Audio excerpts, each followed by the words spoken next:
welcome to my February wrap-up. February is over, which means the month of me never being sure whether it's pronounced February or February is done. I don't need to worry about it for another 12 months or 11 months, but yay! So, we're into March. I'm super excited about all the books I'm going to be reading in March, but this is about the books I read in Feb. We're just going to say Feb because it alleviates that confusing spelling slur that's changed over time to February rather than February. It hurts my head, okay? It hurts my head. We are in a new filming setup today because I have redone my office. I am super excited about this. My office now actually feels like an office. It feels like a really nice space that I enjoy to spend time in, rather than a very cramped room with too much furniture in that tried to be too many different things. So I have replaced the bed that was in here with a futon that I'm currently sat on, and it now becomes kind of a nice filming setup. I'm not sure whether this will be a consistent filming setup for me, but given that I just tend to film in loads of different setups anyway, I thought I would give it a go for today's video. So this month I finished 11 books. Not quite the 20 books that I read in January, but still fairly decent. I usually, maybe now that's changed. I used to read about 8 books a month, and that seems to be slowly creeping up, and then January it was just like, whew, up to 20 because I don't know how, whereas we've got a bit more normal at 11 books this month, but I'm going to show you what they are. I'm going to throw them at myself. There's quite a different type of book here, like there's lots of different types of genres but also lots of different ratings, whereas last month I rated a lot of 4-star reads. This month we have some lower rated ones, including the first one I'm about to show you. First up, I read The Hating Game by Sally Thorne, and I absolutely hated it. I found this really intolerable. I found the main characters so irritating and so ignorant, and everyone seems to love this book, and as soon as I said I didn't like it, a lot of other people said they agreed with me, and I was like, okay, good. I'm not the only person that dislikes this book, but basically this follows 2 work colleagues. We've already established that they work together, they already know each other, they're not meeting in this book, so there's already a relationship there to go off. They basically work together in this publishing house and they are rivals, they're going out for the same job but they're rivals against each other, and obviously this is going to turn out to be an enemies to lovers trope. It just annoyed me to no end. The main character, the girl, was very much pandering to the guy, and the guy was insanely controlling and did some really creepy stuff that was kind of glamorized to seem romantic, and I have serious issues with that. I gave this 2 stars. It was not good. Then I read Akata Witch by Nnedi Okorafor, which was much better. Really redeemed the month already on book 2. This is kind of middle grade, kind of YA fantasy. I say kind of because the main characters range from 12 to 13 upwards to like 16-ish, and the writing feels like a YA, so I don't quite know where it sits, and I think Goodreads categorises it possibly as both. This was a really, really great fantasy. It's set in Nigeria and it follows our main character as she kind of discovers that she's got these dormant magic abilities that make her part of this group of people that she never even knew existed.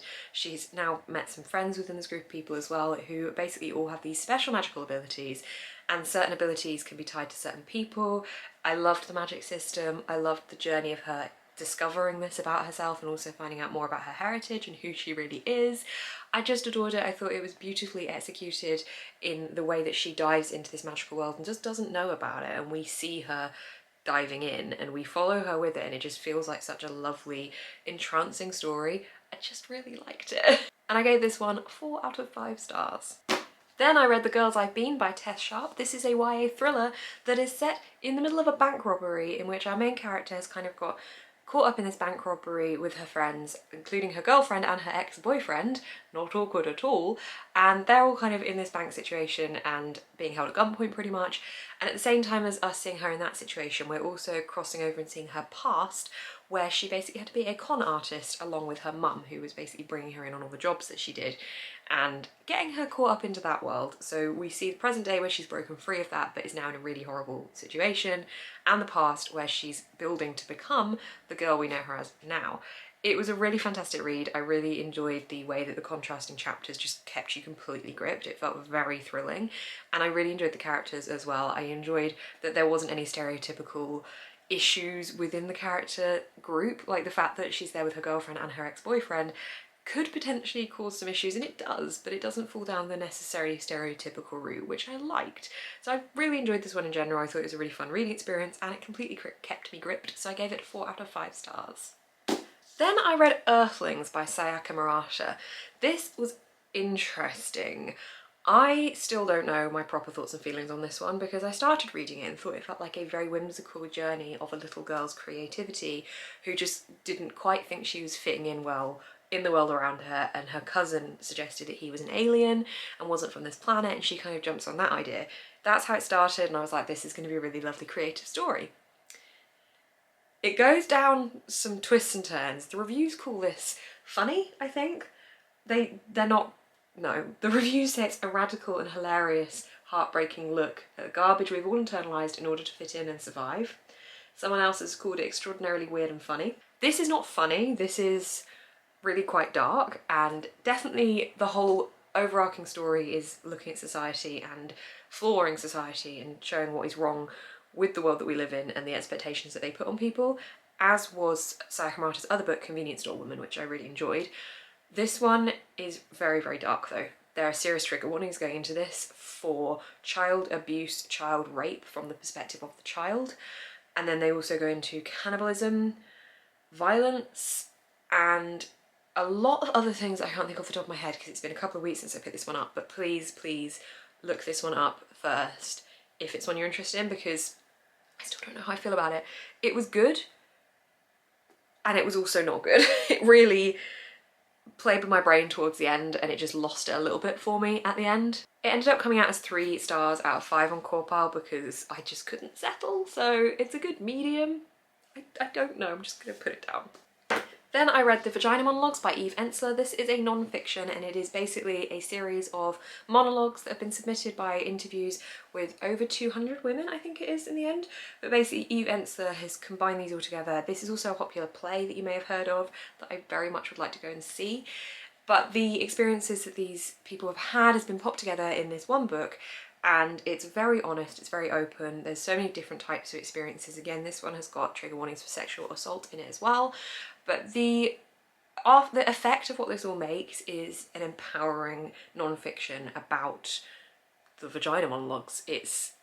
I went in expecting to feel empowered and to feel like there was power in the word vagina, and I came out feeling like that. So it set out to achieve and it accomplished. I'm still not rating non-fictions because I need to sit down and properly work out what each star rating means to me for the non-fictions. So I haven't yet done that, but this was really good and I really enjoyed it, and if it's something you'd be interested in reading, I would highly recommend picking it up. Then I read The Meet Cute Club by Jack Harbon. This was a lot smuttier than I expected it to be. This is a romance. I think it's like titled as a hate to love romance, but it really doesn't last very long as that kind of a romance. But basically it's between 2 guys, one who works in a bookshop and one who is running a book club. They kind of meet through the fact that the guy's going into the bookshop to buy the books for his book club. And they have a fleeting, passionate romance within this book. I say fleeting because the book is short, not because their romance is necessarily, but it's basically just about their romance, their passion. It was a lot smuttier than I went into expecting.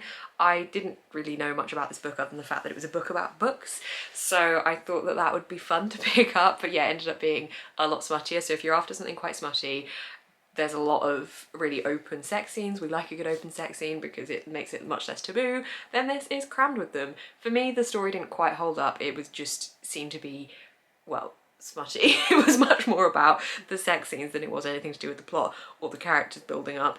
So I felt like it lost a little bit out there for me because I didn't feel as engaged, but it was fun. And if I'd been fancying more of that kind of thing at the time, I think I would have preferred it. But overall, I gave this one 3 out of 5 stars. Then I read A Court of Wings and Ruin by Sarah J Maas, and yes, I have now bought the new hardcovers for these because it was annoying me that my new Court of Silver Flames edition didn't match. So I got these from Blackwell's. They are in stock at the moment, I think, so you can still get them if you're wondering, but this is the 3rd in the Akata series. I'm not going to tell you what it's about because that would be spoilers for the Akata series. This one was my favourite when I read this series the first time round. This was a reread in preparation for Court of Silver Flames, and this one is still my favourite. Not everyone likes this one as much, but I really enjoy this one. There is a really, really good epic scene. Massive epic. This scene doesn't do it justice. Couple of chapters near the end of this book that just completely blow me away, and I just am obsessed with them. So this one is my first 5-star read of the month, and that just doesn't change for me. I love this book very, very much. Then I read A Court of Frost and Starlight by Sarah J Maas. This is the novella at the end of the Akata series that kind of bridges the gap between the series and A Court of Silver Flames, so I thought it was probably relevant to read this one as I was reading in preparation for A Court of Silver Flames. So many A Court ofs. I enjoyed this one, but it's just a novella, it's quite short, there's no huge epic moments, it's very much character based, but it does set the story up nicely. So I gave this one 3 stars, it didn't blow my mind. Similar to the first time I read it, it was just an in-between novel. Then I read Across the Green Grass Fields by Chanel Maguire, and I read this as an audiobook, so because I don't have a physical copy with me, but this is, oh god, I don't even know what book number we're on now, 5 or 6 of the Wayward Children series. The Wayward Children series basically follows children who go through doors to other realms, and it follows them at different stages, so it might be that they've come back from that realm and they're feeling really lost, or they've just discovered the realm and they're like, what's this?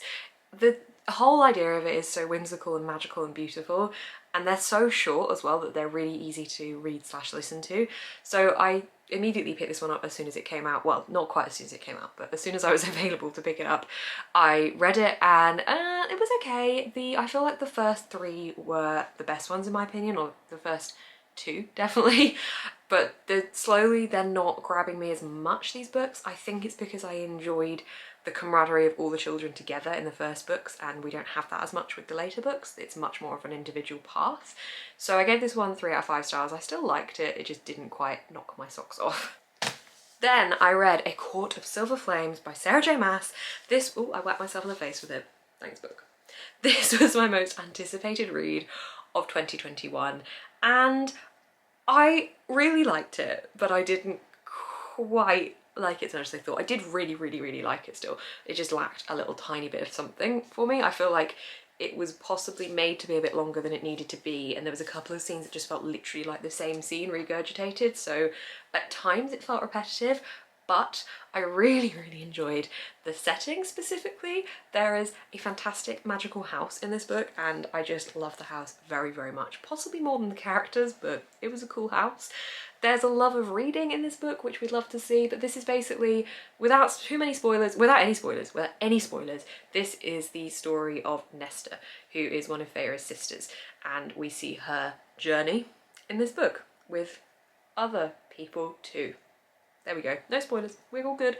I really did like this one. I wanted a couple more epic big moments, I think, but we did get some good big epic moments, and we got some real camaraderie, and we got friendships, and I just really enjoyed it. There was also a lot of smutty sex scenes in this book, which we knew were going to happen because Sarah J Maas said that she was going to be making this one very saucy. Apparently the next Crescent City book is going to be her sauciest book yet, which I'm here for. I'm excited.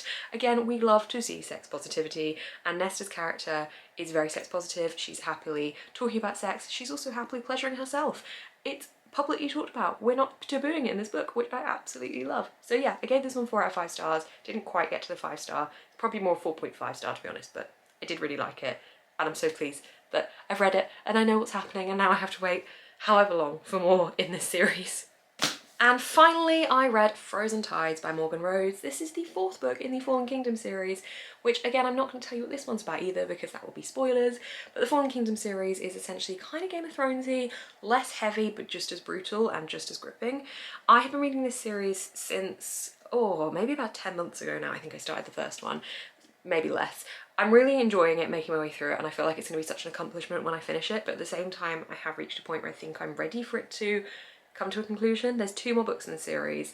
This one was good and it was still brutal, but it didn't quite hit the mark of the other ones were doing for me. I think I felt like I've been stretching out for too long now because I've not been reading them all really close together. So there's little bits I'm forgetting, but at the same time, I'd need a break in between them because otherwise I would just saturate my brain too much with the same kind of storyline, and I don't read well like that.